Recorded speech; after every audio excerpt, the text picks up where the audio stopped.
오늘 2020년 9월 20일 주일 예배를 온라인으로 드리겠습니다. 풍성교회 온라인 예배를 시작합니다. 하나님은 영이시니 예배하는 자가 신령과 진정으로 예배할지니라.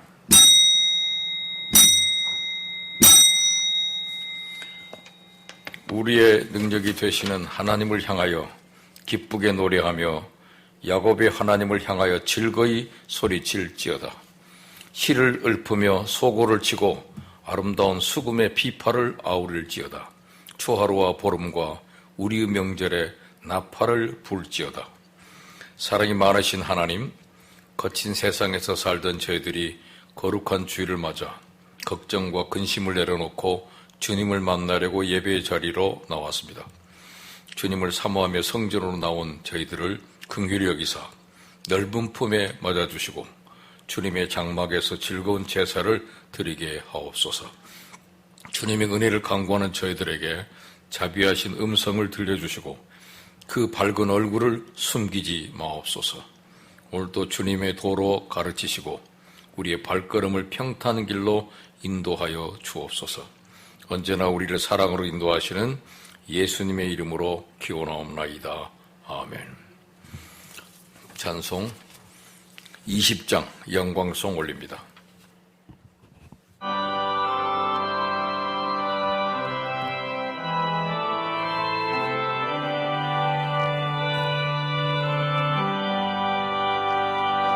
큰 영광 중에 계신 주 나 찬송합니다. 영원히 계신 주 이름 나 찬송합니다. 한없이 크신 능력을 나 찬송합니다. 잠들고 깊은 가운데 나 찬송합니다. 온 천지 창조하시던 그 말씀 힘이서 영원히 변치 않은 줄 나 믿사옵니다. 그 오류하신 주름서 날 불러주시고 그 품에 부어주시니 나 찬송합니다.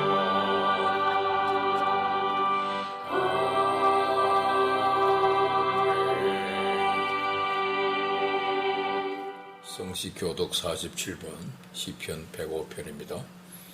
여호와께 감사하고 그의 이름을 불러 아뢰며 그가 하는 일을 만민 중에 알게 할지어다.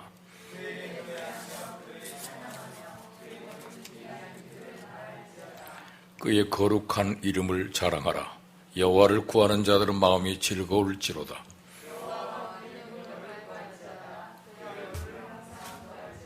그의 종 아브라함의 후손 곧 택하신 야곱의 자손 너희는 그가 행하신 기적과 그의 이적과 그의 입의 판단을 기억할지어다. 그는 그의 언약 곧 천대에 걸쳐 명령하신 말씀을 영원히 기억하셨으니 야곱에게 세우신 율례 곧 이스라엘에게 하신 영원한 언약이라.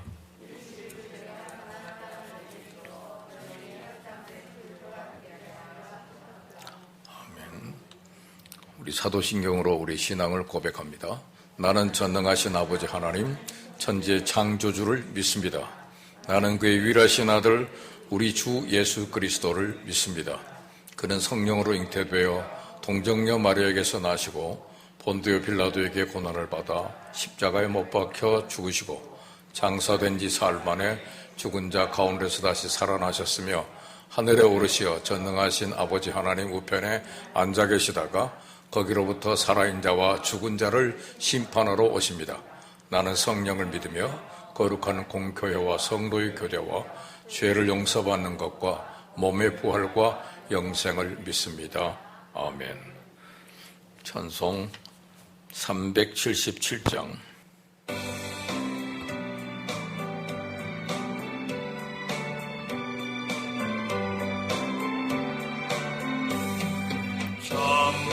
전능하신 주 하나님, 나는 순례자이니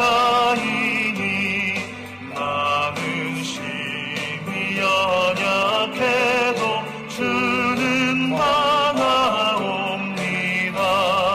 하늘 양식 먹여주시옵소서. 주시옵소서. 수정 같은 생명수를 마시도록 하시며 불과 구름 기둥으로 나를 인도하소서. 나의 주여 힘과 방패 되소서.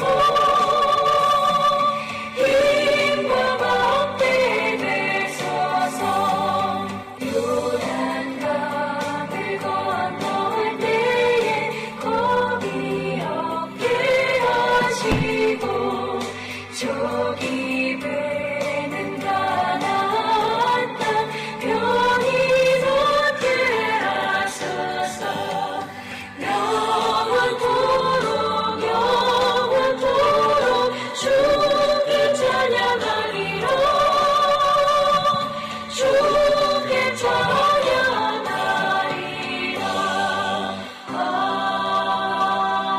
아멘. 2020년 교회표. 너희가 주 안에 굳게 선즉 우리가 이제는 살리라. 데살로니가 전서 3장 8절 말씀. 이미 알려진 대로 온라인 예배가 당분간 드려집니다. 교회에 대한 그 규정이 조금 완화돼서 300명 이상 출석하는 교회죠. 좌석이 300석 이상인 교회는 50명 이하로 허락이 돼서 20명 단위 좀 늘었지만 저희 교회는 그냥 당분간 온라인 예배로 드리겠습니다.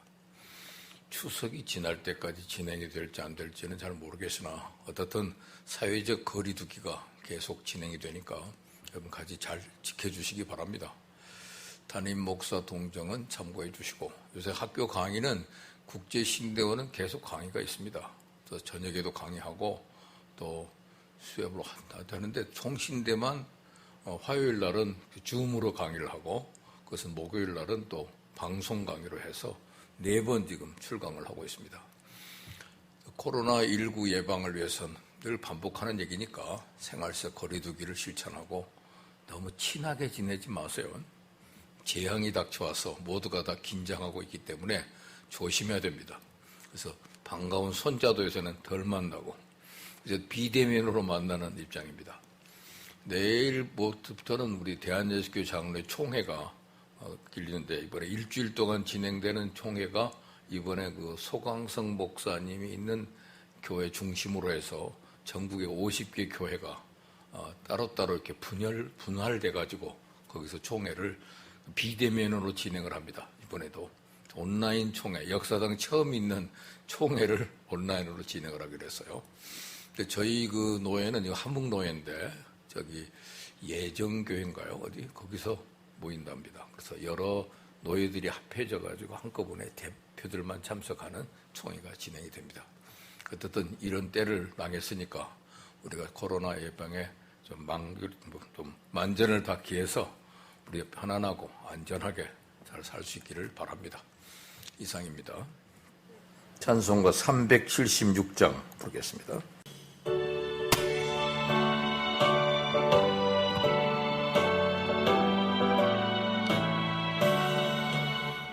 나그네와 같은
여호와를 경외하는 도는 정결하여 영원까지 이르고 여호와의 규례는 확실하여 다 의로우니 금 곧 정금보다 더 사모할 것이며 꿀과 송이꿀보다 더 달도다.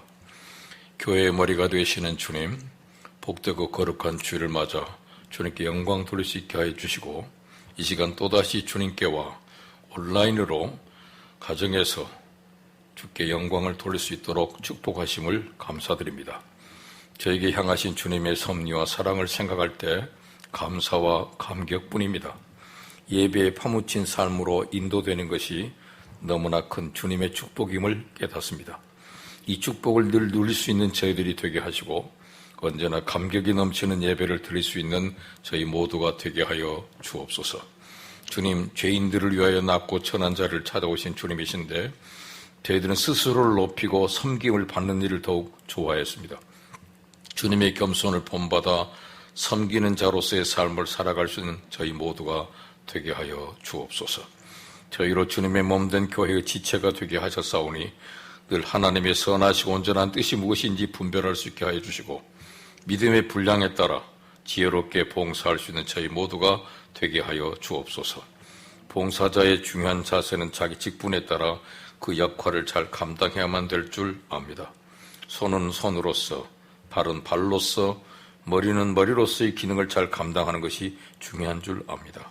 각자 하나님 주신 은사로 맡은 바 직분을 잘 감당하여 이 좋은 추수의 계절에 교회를 섬기는 귀한 모습이 넘쳐나게 하시고 열매 맺는 신앙이 되게 하여 주옵소서. 주님, 주님께 기도할 때마다 항상 마음의 부담으로 남는 것이 있습니다. 올해도 황금 들녘에는 태풍의 소식이 들려오고 있지만 아직도 이 나라의 경제는 많은 고통을 겪고 있습니다. 시간이 흐를수록 빈부의 격차가 심해지고 있고 양극화 현상이 두드러지게 나타나고 있사오니 이 나라를 불쌍히 여기시고 나라의 경제가 회복될 수 있도록 도와주시옵소서. 잘 살고 못 사는 사람이 명확히 구별된 나라가 아니라 모두가 잘 사는 나라가 될 수 있도록 이 민족을 불쌍히 여겨 주옵소서. 주님, 주님의 몸된 교회에 속한 당회와 각 기관을 붙드시길 원합니다. 하나님의 의를 드러낼 수 있는 당회가 되게 하시고 교회의 질서를 바로 세우며 바른 치리가 이루어질 수 있는 당회가 되게 하여 주옵소서. 각 기관들도 주님의 영광을 위하여 세움을 받았다는 것을 잊지 않게 하셔서 주님의 영광을 나타내는 일에 마음을 쏟을 수 있는 기관들이 되게 하여 주옵소서. 오늘도 말씀을 들고서 싸우니 진리의 말씀을 전할 수 있도록 주께서 붙드시고 저희 모두가 송이꿀보다 더 단 주님의 말씀을 경험하는 시간이 되게 하여 주옵소서. 이미 예배가 시작되었습니다. 마치는 시간까지 예배의 시종을 주님께 의탁하며 예수 그리스도의 이름으로 기도하옵나이다. 아멘. 하나님의 말씀 요한복음 4장 43절에서 54절까지입니다. 이틀이 지남에 예수께서 거기를 떠나 갈릴리로 가시며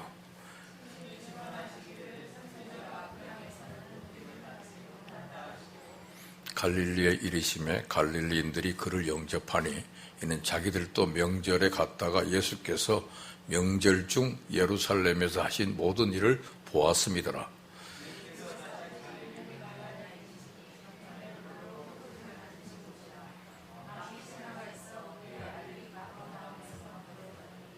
그가 예수께서 유대로부터 갈릴리로 오셨다는 것을 듣고 가서 청하되 내려오셔서 내 아들의 병을 고쳐주소서 하니 그가 거의 죽게 되었음이라.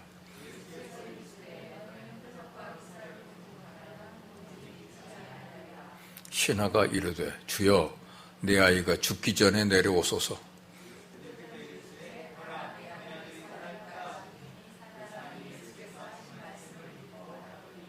내려가는 길에서 그 종들이 오다가 만나서 아이가 살아있다 하거늘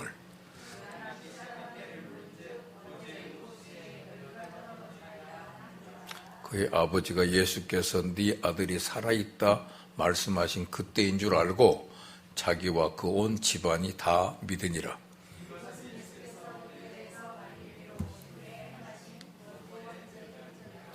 아멘. 이것은 주의 말씀입니다. 오늘 이 본문은 필립 바이블 성경에 가면은 그 내용을 다시 한번 읽겠습니다. 이틀이 지난 후 예수가 갈릴리로 갔다. 그리고 예수는 예언자가 고향에서 존경을 받지 못한다고 증언했다. 예수가 도착하자 사람들은 두 팔 벌려 예수를 맞이했다. 그들은 명절에 예루살렘에 갔다가 예수가 한 일을 다 보았기 때문이다. 예수는 다시 갈릴리 가나로 갔다. 물로 포도주를 만든 곳이었다. 가버나움에는 관리가 하나 있었는데 그의 아들이 많이 아팠다. 그 관리는 예수가 유대를 떠나 갈릴리 왔다는 소식을 듣고 예수를 찾아가 같이 집으로 가서 죽어가는 아들을 고쳐달라고 간청했다. 예수가 그에게 말했다. 그대는 표징과 기적을 보지 않으면 믿지 않으려는 건가? 그 관리가 예수께 대답했다. 선생님, 아들이 죽기 전에 제발 같이 가 주십시오. 예수가 대답했다. 집으로 가게. 아들이 살아났네. 그러자 그 사람은 예수의 말을 믿고 떠났다. 그는 돌아가는 길에 종들을 만나 아들이 살아나 건강합니다라는 보고를 들었다. 그래서 아들이 언제 회복되기 시작했는지 묻자 그들은 어제 오후 1시에 열이 내렸습니다라고 대답했다. 그는 예수가 아들이 살아났네라고 말했던 바로 그 순간에 열이 내렸다는 것을 알았다. 그래서 그의 가족이 모두 예수를 믿었다. 예수가 유대에서 갈릴리로 돌아가 두 번째로 보인 표징이었다. 이것이 영국판이죠. 영국식 영어로 한국말로 번역된 필립 바이블 성경입니다. 이 장소는 좀 시간이 약간 다르게 나왔죠. 아까 7시라고 그랬는데 여기서는 오후 1시라고 돼 있으니까 유대의 시간관하고 현재 우리들이 사용하는 시간의 차이가 나타난 것 같습니다. 오늘 예수님께서는 이 본문의 표적을 통해서 유대인들에게 성숙한 믿음이란 무엇인가를 보여주고 계십니다. 예수님께서 당시 유대인들이 이루기를 바라시는 믿음의 모습, 주님은 이런 믿음을 가졌으면 좋겠다 하는 기대의 감을 갖고 본문을 살펴보겠습니다. 바로 오늘 본문에 나오는 왕의 신하가 보여준 믿음입니다. 여기서 왕의 신하를 이제 필립 성경에는 관리라고 그랬죠. 그 당시 갈릴리 지역을 다스리고 있던 분봉한 헤롯 안티파스의 신하를 말합니다. 성경을 연구하는 사람들은 이 사람이 헤롯 안티파의 친척이거나 왕궁의 고위 관리거나 아니면 왕궁 수비대의 고급 장교일 것이라고 합니다. 어쨌든 이 사람은 당시 고귀한 신분의 사람임에 틀림없습니다. 그런데 이 사람이 당시 낮고 천한 신분의 한 청년이었던 예수님 앞으로 달려나왔습니다. 그것도 가버나움에서 가나 지역까지 약 34km나 되는 먼 길을 달려왔습니다. 그리고 예수님께 자기 아들을 살려달라고 간청을 하고 있습니다. 이미 예수님 앞에서 모든 자존심, 체면 다 내려놓은 겁니다. 그런데 예수님께서 뜻밖의 말씀을 하셨습니다. 이 사람이 이 간절한 청을 들으셔서 따라 나서시든지 아니면 아들을 고치기 위한 어떤 치유 행동을 보이신지 하셔야 할 텐데 생뚱맞은 한마디를 던지십니다. 네 아들이 살아있다. 이 왕의 신하는 지금 아무것도 본 것이 없습니다. 아들이 나았다는 아무런 증거도 보지 못했습니다. 다만 나았다는 말씀만 들었을 뿐입니다. 본문에 이 말씀을 듣는 왕의 신하의 반응이 어떻게 기록되겠습니까? 색다른 주님의 방법이죠. 오늘 이것이 주님의 독특한 방법입니다. 주님은 항상 우리의 생각과 우리의 뜻대로 역사하는 분은 아닙니다. 주님께서는 주님의 뜻과 주님의 생각대로 역사하십니다. 지금 본문에서 예수님께서는 분명히 집에서 나올 때 아들이 죽어가고 있었고 지금쯤 무슨 일이 생겼는지도 모르는데 그래 위급한 상태에 있구나 빨리 가자 내가 가서 고쳐주리라 이렇게 말씀하지 않고 그 아버지에게 가라 하면서 아들이 나았다는 겁니다. 이 말을 듣고 어떤 생각이 들겠습니까? 지금 무슨 말씀을 하시는 겁니까? 지금 우리 아들은 80리나 멀리 떨어져 있는데 그 아이가 낳았는지 안 낳았는지 누가 압니까? 그거 가봐야 아는 것 아닙니까? 근데 어떻게 여기서 내 아들이 낳았다고 하십니까? 근거 있습니까? 뭐 이런 말로 따지지 않겠어요? 그리고 80리길이나 떨어진 곳을 지금처럼 전화도 없는 그때 확인해 볼 수 없는 것이 아니잖아요. 쉽게 물러서지 않을 겁니다. 만약 우리 아이가 낳지 않았으면 어떡할 거예요? 만약 우리 아들이 치료되지 않았으면 당신 책임질 거라고 끝까지 안정장치를 해놓으려고 하지 않겠습니까? 그래 나중에 손해배상이라도 청구할 것 아니겠어요? 그런데 이 사람은 어떻게 반응했습니까? 오늘 50절 말씀을 다시 한번 보세요. 예수께서 가라, 네 아들이 살아있다 하시니 그 사람이 예수께서 하신 말씀을 믿고 가더니 그래서요. 이 사람은 예수의 말씀을 믿었습니다. 그리고 자기 집으로 돌아갔습니다. 다른 아무 표적도 없이 만약 아이가 낳지 않았다면 어떻게 하겠냐는 각서 하나 없이 집으로 돌아갔습니다. 오늘 매력적인 말씀이죠. 네 아들이 살아있다 하시니 가라 그랬던 그 사람이 예수께서 하신 말씀을 믿고 가더니 그런 믿음에 가까운 느낌에서 믿음을 보일 기회로 발전하고 있는 모습을 봅니다.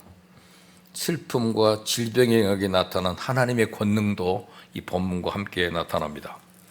그래도 믿고 나아가라. 본문의 명령이죠. 이런 왕의 신하와 같은 자세가 우리에게도 필요합니다. 비록 눈에는 아무 증거가 없어도 귀에 들린 것이 없어도 손에 잡히는 것은 없어도 믿음만을 가지고서 말씀대로 나아가는 삶의 자세가 우리에게 필요합니다. 우리 찬송가에도 그런 찬송이 있죠. 눈에는 아무 증거 안 보여도 믿음만을 가지고 나아가자 그랬습니다. 하나님 말씀에는 만약이라는 게 없습니다. 하나님의 말씀은 오직뿐입니다. 하나님께서 원하시는 일은 반드시 이루십니다. 그런데 이 사실을 믿지 못하는데 그 이유는 혹시라는 단어 때문입니다. 말씀은 다 된다고 하는데 그래도 만에 하나 혹시 잘못되면 어떻게 하나? 혹시 말씀대로 이루지 않으면 어떻게 하나? 이 혹시라는 단어 때문에 우리가 나아가지를 못합니다.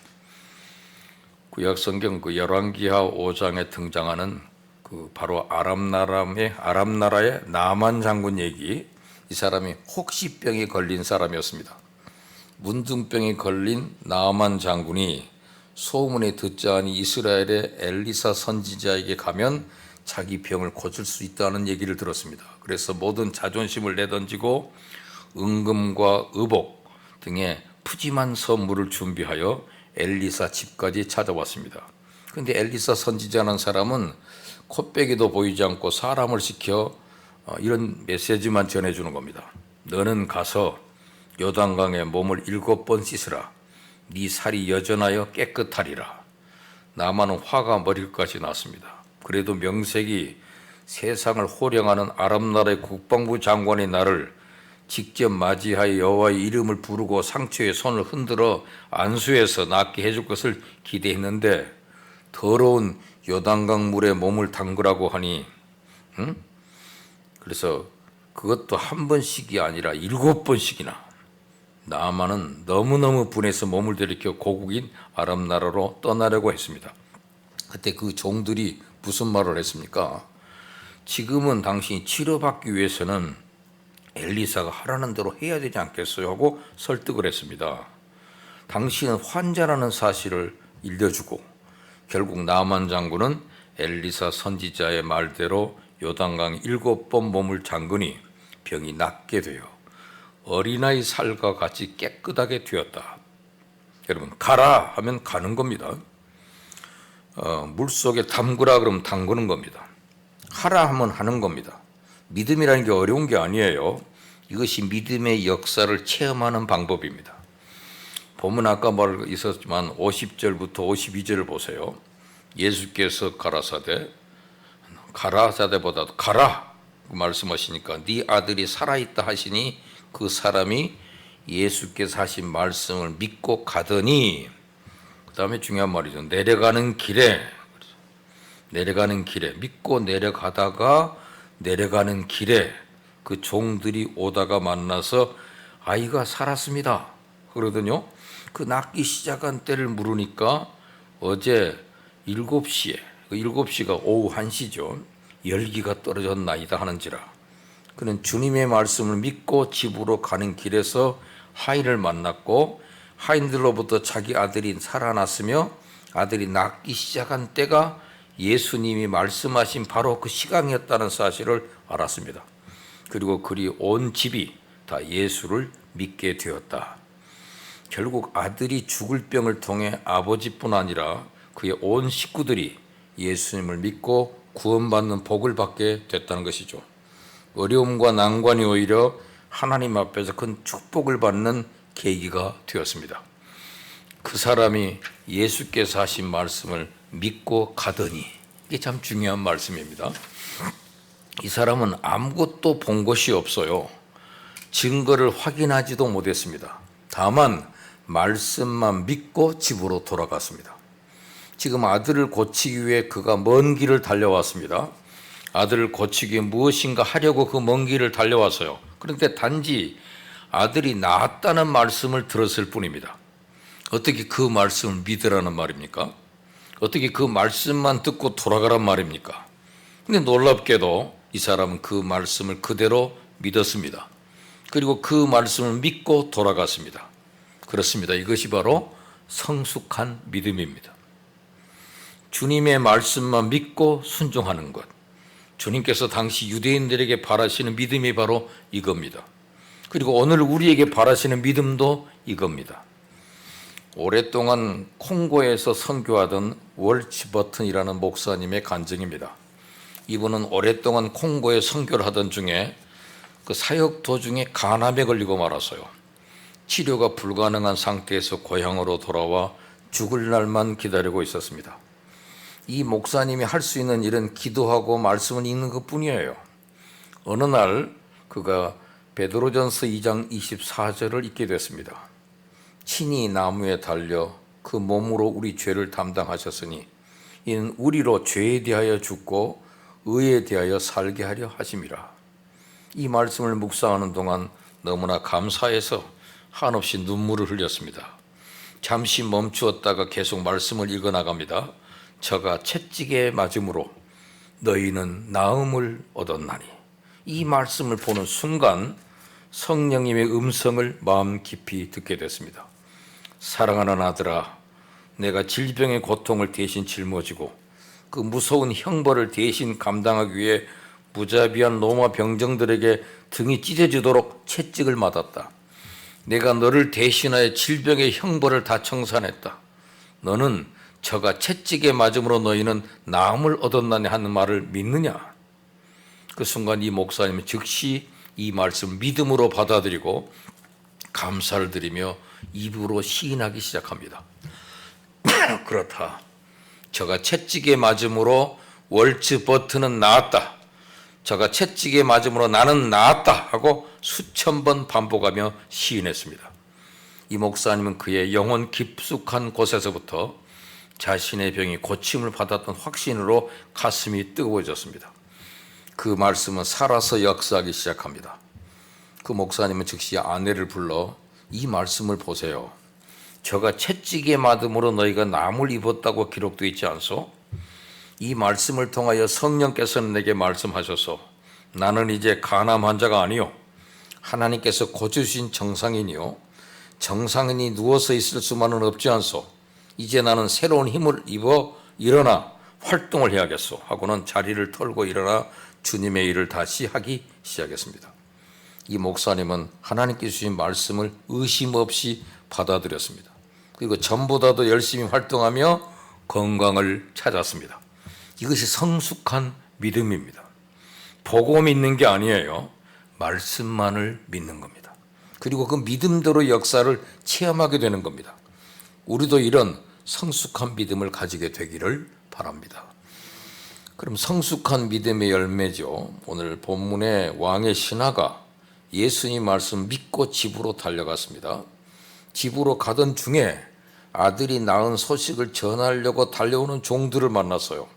그리고 아들이 낳은 것이 바로 예수님께서 네 아들이 살아있다고 말씀하신 그 시간인 줄 알고 예수님께서 고쳐주셨다는 것을 확인하게 됐습니다.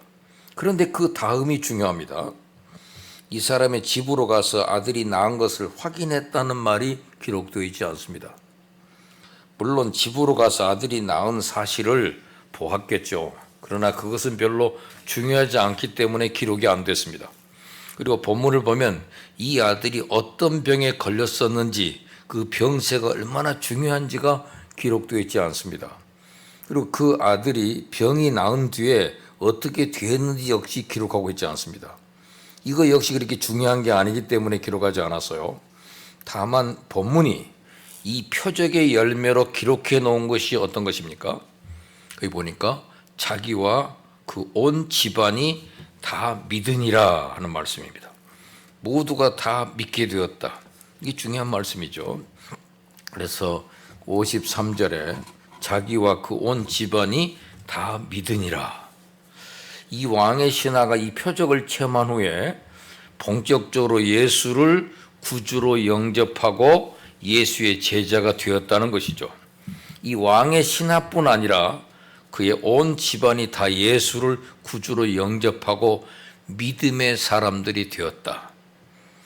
한마디로 영적인 열매만을 말씀하고 있습니다. 너와 내 집이 구원을 얻으리라 하는 것처럼 온 집안이 다 믿게 되었다는 거죠. 사실 사람들의 간증을 들어보면 대부분 어떤 병에 걸렸었는데 기도했더니 그 병이 깨끗이 나았고 그 후에 어떻게 건강한 삶을 살았다 이런 식입니다. 어떤 문제가 있었는데 하나님의 놀라운 은혜로 그 문제가 다 해결됐고 나아가 더 큰 복을 받아 더욱 잘 살게 되었다는 그런 식이에요. 그런데 오늘 본문의 표적에는 이런 식의 간증은 없습니다. 다만 예수를 믿는 믿음을 갖게 되었다. 온 가족이 다 믿게 되었다. 보다 깊은 믿음을 가지게 되었다. 그렇습니다. 주님께서 우리에게 놀라운 은혜를 베푸신 목적은 우리가 생명을 얻고 그 생명을 더 풍성하게 누리는 것입니다. 주님께서 우리에게 놀라운 역사를 체험하게 하시는 것은 우리가 예수 믿고 더 잘 믿게 하시는 겁니다. 이전보다 더 잘 믿게 되었다. 그것이 중요한 일입니다.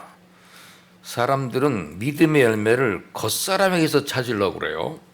병이 어떻게 나았느냐, 자식이 얼마나 잘 됐느냐 하는 일이 얼마나 잘 됐느냐 이런 거. 그러나 예수님은 믿음의 열매를 속 사람에서 찾고 계십니다.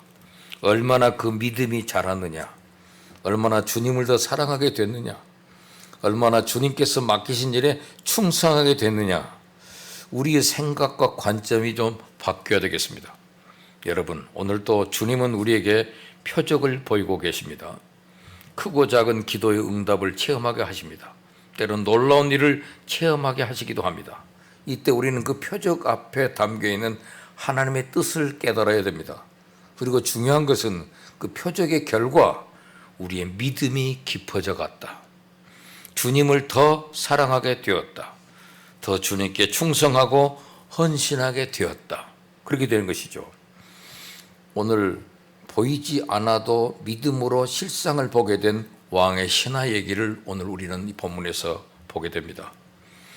유명한 고아의 아버지, 기도의 황제라고 불리는 조지 뮬러가 사역할 때 같은 시대에 사역한 분이 영국의 그 유명한 찰스 스펄전 목사님입니다.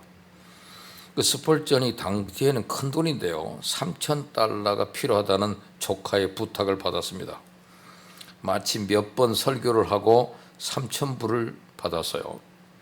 기도하는데 그 돈을 조지 뮬러에게 주라고 하는 감동이 계속 찾아옵니다. 그 감동이 너무 확실하게 감동이 와서 조지 뮬러의 고아원으로 돈을 갖고 갔습니다. 그때 조지 뮬러는 고아원 구석에서 열심히 기도를 하고 있어요. 하나님, 3,000불을 보내주세요. 그 돈 없으면 우리 애들이 다 굶어 죽습니다. 스펄전이 그 소리를 들으면서 퉁명스럽게 여기 당신 기도 응답 왔소 하고 말하면서 돈을 조지 뮬러에게 던져 주었다고 합니다. 하나님은 성도들의 삶에 신비한 기적으로 채워주십니다. 하나님 지금도 살아서 역사하십니다. 그러니까 오늘 여기서 분명히 믿음의 불씨가 일어나는 확실한 자리가 있다는 사실이죠. 믿음의 불씨가 일어나는 여건이 있습니다. 예수님에 대한 소문, 내 힘으로는 해결 못하는 고난, 내 능력과 방법이 소용없음을 깨닫고 겸손해질 때 그 예수님께 찾아가자, 그분의 도움을 받자, 이것이 바로 믿음의 불씨가 타오른 겁니다. 그때 눈을 돌려 예수를 봅니다. 고난과 질병이 나쁜 것만은 아니에요. 주님 만나는 기회로 삼는 것입니다. 왕의 신하는 그 순간 예수를 찾아가는 그것은 믿음의 불씨입니다. 그 다음에 눈으로 표적과 증거를 봐야만 믿을 수 있는 건 아니에요. 오늘 첫 번째 표적은 가나의 혼인잔치에서 물로 포도주를 만든 사건이 첫 번째 표적이고요. 두 번째 표적이 왕의 신하의 아들이 고침받는 내용이 둘째 표적이라고 나와 있죠. 첫째 표적하고 둘째 표적이 비슷한 점이 있다면 주님께 이적을 요청한 마리아가 책망을 받았어요. 아직 내 때가 아닌데 왜 그런 걸 나한테 부탁합니까? 하고 마리아가 책망을 받았고, 왕의 신하도 너는 꼭 표적을 봐야 믿냐? 그것이 그 앞부분에 나와 있는 말씀입니다. 다 주님이 말씀으로 이적을 행하셨어요. 다 종들이 이적의 최초 목격자입니다. 종들이 봤죠. 물을 갖다 줘라. 그랬더니 그 물이 자기가 길러온 물인데 그것이 또 갈 때는 포도주가 됐다는 사실을 본 사람도 종이고, 여기서 그 아들이 낳았다는 얘기를 전해주러 온 사람도 종입니다. 그러니까 종들이 다 이적의 목격자예요. 다 예수 믿는 사람들이 생긴 결과로 끝났습니다. 첫 번째 기적을 통해서 제자들이 예수님을 믿게 되었다고 되어 왔습니다. 두 번째 오늘 표적에서는 그의 가족들이 다 믿게 되었다는 얘기입니다. 주님은 이 80리를 찾아온 신하에게 책망을 했습니다. 너는 믿음의 불씨를 가졌지만 온전한 믿음은 아니다. 기적을 보지 못하면 믿지 않는 자세로는 구원 얻는 참된 믿음에 이를 수 없다는 겁니다. 기적이 참 믿음을 줄 수는 없다. 예수님의 고향 갈릴리 사람들이 명절에 예루살렘에 갔다가 예수께서 행하신 모든 일을 보고 그 다음에 예수님을 영접했습니다. 굉장히 가슴을 열고 환영했다고 나와 있잖아요, 본문에. 그런데 마태복음 13장 50절 보면 갑자기 태도를 바꿔서 예수님을 배척하고 거부했습니다. 이런 기적 중심의 믿음은 참 믿음이 아닙니다. 왕의 신하도 처음엔 기적 중심의 믿음으로 예수님을 모셔가서 아들을 살려보려고 그랬어요. 그래서 계속 아이가 죽기 전에 내려오소서 하고 간청을 했습니다. 그런데 예수님은 같이 가지 않고 네 아들이 살았으니 가라 그랬어요. 신하는 주님의 말씀을 듣자 계속 조르지 않고 믿음을 갖고 집으로 갔다. 가다가 종들을 만납니다. 아들이 살아났다는 겁니다. 언제 나왔냐고 물으니까 바로 주님이 말씀하신 그때라는 겁니다. 주님 말씀을 믿고 집으로 갈 때 바로 그때 아이가 살아났다는 엄청난 사실을 확인한 겁니다. 말씀이 곧 생명이고 믿음은 역사하는 힘이 많습니다. 그래서 오늘 거기서 기적을 보고 믿는 것과 말씀을 듣고 믿는 것은 확실히 다르다는 것을 보여줍니다. 여러분은 기적과 증거를 보고 믿습니까? 주님 말씀을 믿고 실상이 나타나는 것을 보면서 사는가? 많은 갈릴리 사람들이 예루살렘에서 행한 기적을 보고 주님을 영접했습니다. 예수 믿고 왕으로 삼을 것처럼 열심이었지만 주님이 보실 때 그들은 기적을 통해 유익만 얻으려는 것이었습니다. 갈릴리 사람들은 기적을 보이지 않고 자기 죄를 지적하니까 주님을 낭떠러지로 끌고 가서 죽여버리려고 했습니다. 예수 믿는다면서 기적만 추구하고 체험을 신앙의 중심으로 삼는 사람은 자기 삶에 기적이 일어나지 않고 유익이 없으면 언제든 예수님을 대적할 자들입니다. 말씀 없는 기적과 체험 중심 신앙은 위험입니다. 위험한 거예요. 자기 경험을 절대시하기 때문에 자기의 기대와 다르면 예수님을 대적합니다. 기적을 쫓아다니며 기적을 신기하며 신앙생활하는 사람들은 무엇인가를 인식하는 거지 그게 믿음은 아닙니다. 무엇을 보고 인식하는 것은 누구나 다 하는 겁니다. 그러나 보이지 않는 것을 보이는 것처럼 믿는 것은 어디선가 능력을 받아야 됩니다. 하나님이 선물로 주신 믿음을 받아야 그렇게 할 수 있어요. 자기가 보고 확인해야 믿는 사람은 믿음의 사람이 아닙니다. 믿음은 보고 믿는 게 아닙니다. 믿음의 사람은 보이지 않는 하나님과 하나님 나라를 믿고 받아들이기 때문에 보이는 현상의 마음을 뺏기지 않습니다. 보이는 대로 믿으면 환경과 사람과 유행을 따라가게 됩니다. 그리고 말씀을 듣고 믿어 행하면 정말 증거와 실상이 나타난다는 사실입니다. 성경이 말하는 믿음이 뭡니까? 믿음은 보이지 않는 것들을 보는 것이고 바라는 것들을 실상으로 받아들이는 거다. 아직 실현되지 않은 하나님 말씀을 실현된 것처럼 받아들이는 게 믿음입니다. 그래서 믿음은 보이는 것과 아무 상관이 없어요. 보이는 것을 보고 아 그렇구나 하는 것은 믿음이 아니라 그냥 인식하는 겁니다. 그러면 우리가 무엇을 어떻게 믿어야 하는가? 우리는 말씀의 약속을 믿습니다. 예수를 구주로 믿는 믿음은 기적을 통해서 나오는 것이 아니라 예수님 말씀을 통해서 믿는 겁니다. 기적이 아니라 복음의 말씀을 들어야 구원 얻는 바른 믿음이 생깁니다. 말씀을 믿고 나가야 됩니다. 그러면 신하의 아들처럼 살아납니다. 내가 믿을 때 가족과 주변 사람들이 예수 믿게 되어야 한다는 사실이죠. 신하가 말씀을 믿고 가는 중에 말씀대로 된 실상이 나타났습니다.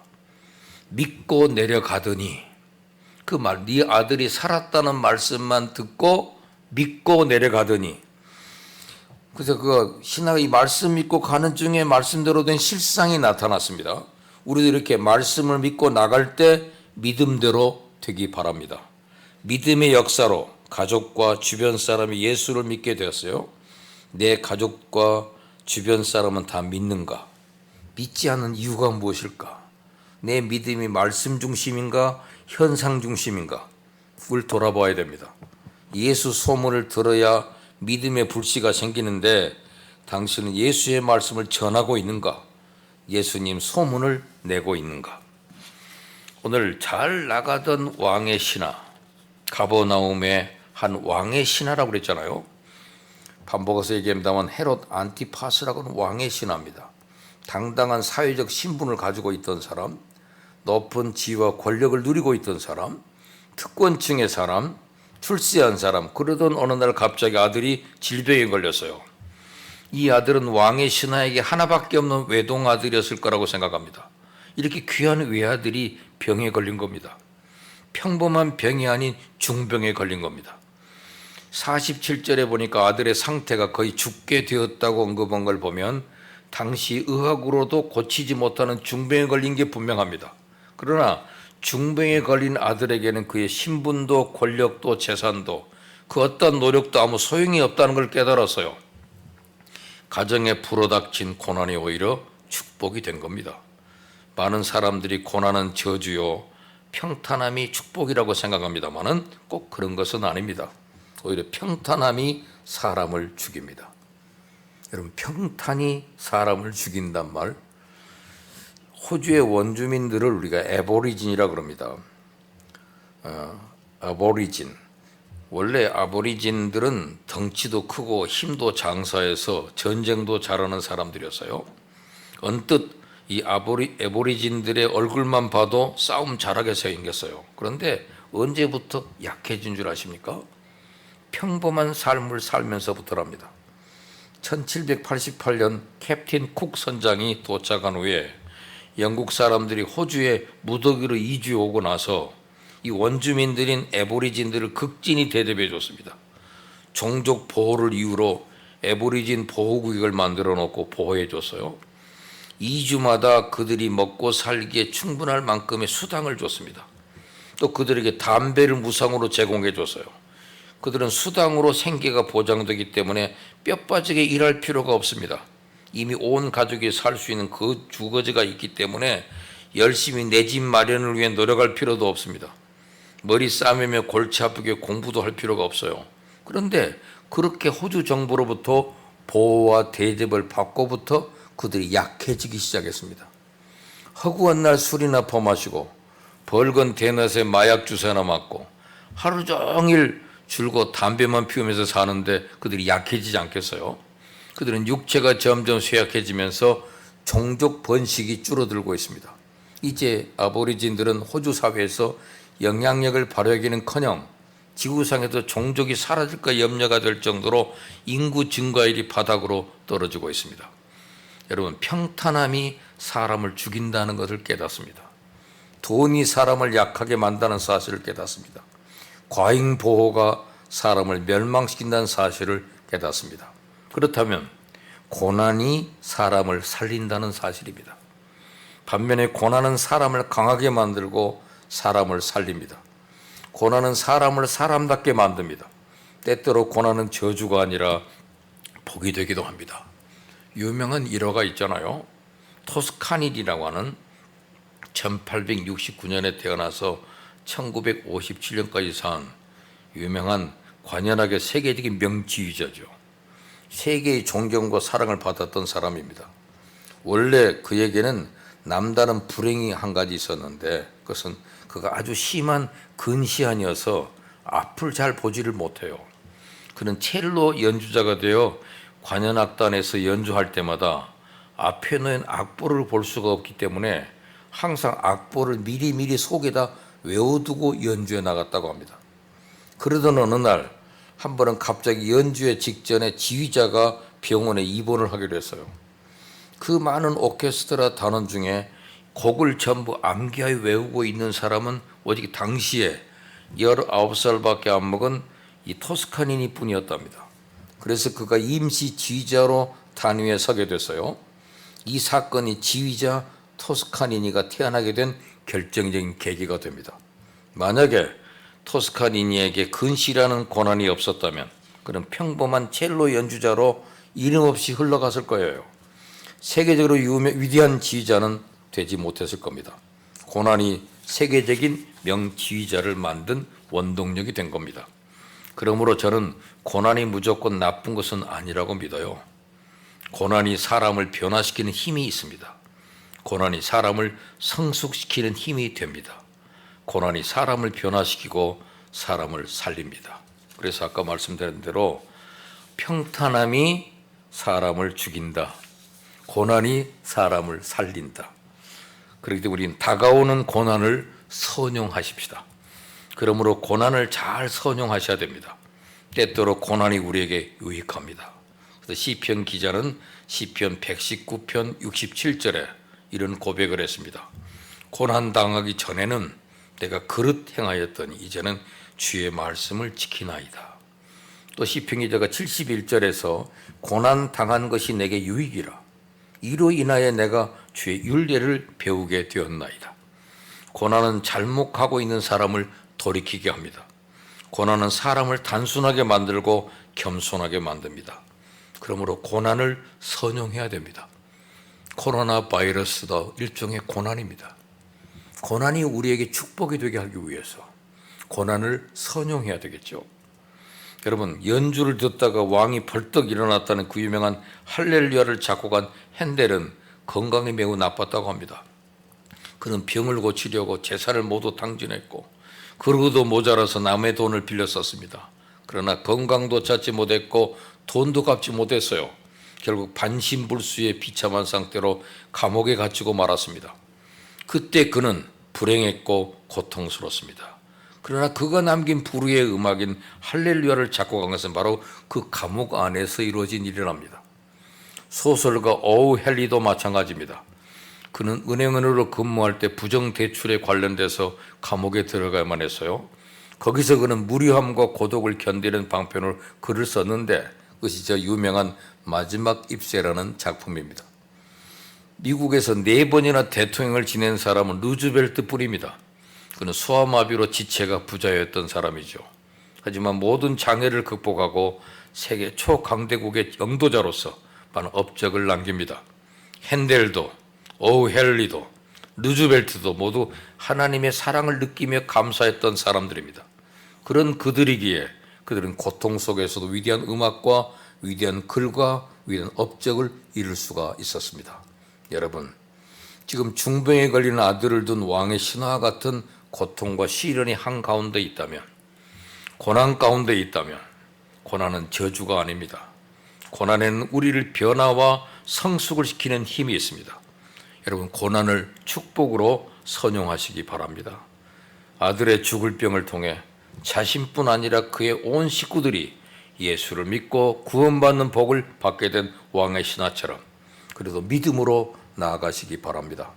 비록 눈에는 아무 증거가 없어도, 귀에 들린 것이 없어도, 손에 잡히는 것이 없어도 주님을 믿고 그 말씀대로 살아가는 저 여러분이 되기를 바랍니다. 그렇게 할 때 정말 어려움과 난관이 오히려 하나님 앞에 축복이 되기 때문입니다. 여러분, 이 말씀이 우리에게 주는 축복이 무엇입니까? 그들은 이 일을 통해서 믿음이 한 단계 더 성숙해지는, 그래서 온 가족이 다 믿게 됐다. 더 나은 믿음 생활을 하게 되었다. 이것이 바로 성숙한 믿음입니다. 주님이 우리에게 요구하시는 것은 이런 믿음입니다. 저 사람 봤는데 요즘 더 믿음이 좋아졌어. 더 성숙한 믿음이야. 그 믿음을 우리가 같이 느낄 수 있기를 바랍니다. 기도합시다. 하나님 아버지, 오늘 왕의 신화 얘기를 통해서 주님이 보여주는 두 번째 표정을 통해서 우리 모두도 더 좋은 믿음, 더 나은 믿음, 더 헌신적인 믿음으로 믿음 생활을 잘 할 수 있도록 저들을 축복해 주시옵소서. 우리 아버지 하나님, 은혜의 하나님, 예수님을 통해서 이미 아버지께서 혼자 일하시고 우리 죄를 청산하시고 우리 병도 청산하셨으며 수고하고 무거운 짐도 청산해버린 것을 감사드립니다. 아버지 하나님께 예수님으로 간구하오니 이미 은혜로 해결된 것 내 아버지께 부탁합니다. 이제 우리가 가슴에 손을 얹고 기도합니다. 아버지, 제 몸에서, 우리 몸에서 병을 다 제하여 주시옵소서. 병을 다 멸하여 주시옵소서. 병의 뿌리를 뽑아버려 주시옵소서. 병이 우리 몸에 남아있지 못하게 하여 주시옵소서.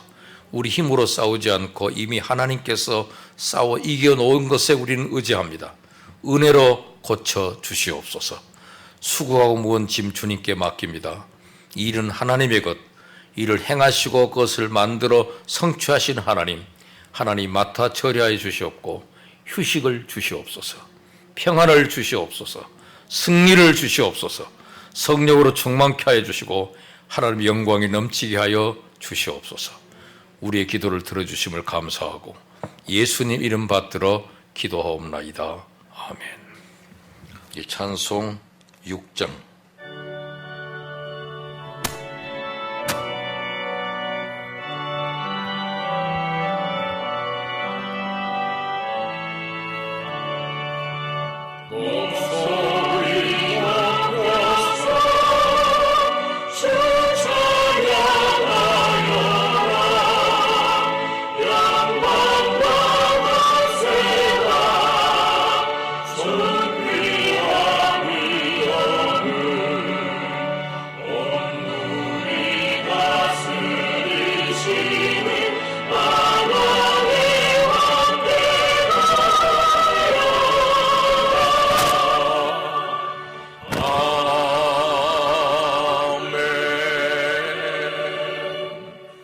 주 예수 그리스도의 은혜와 하나님 아버지의 사랑과 성령의 교통하심이 우리 온라인 예배로 예배하는 주의 백성들 머리 위에 이제로부터 영원토록 함께 있을지어다.